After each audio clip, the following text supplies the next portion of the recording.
ब्रह्ममुरारिसुरार्चितलिङ्गं निर्मलभासितशोभितलिङ्गम्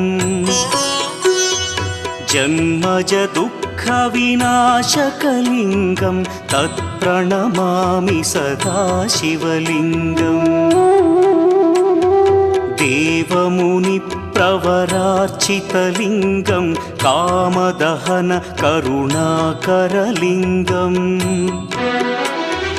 रावणदर्पविनाशकलिङ्गं तत्प्रणमामि सदा शिवलिङ्गम्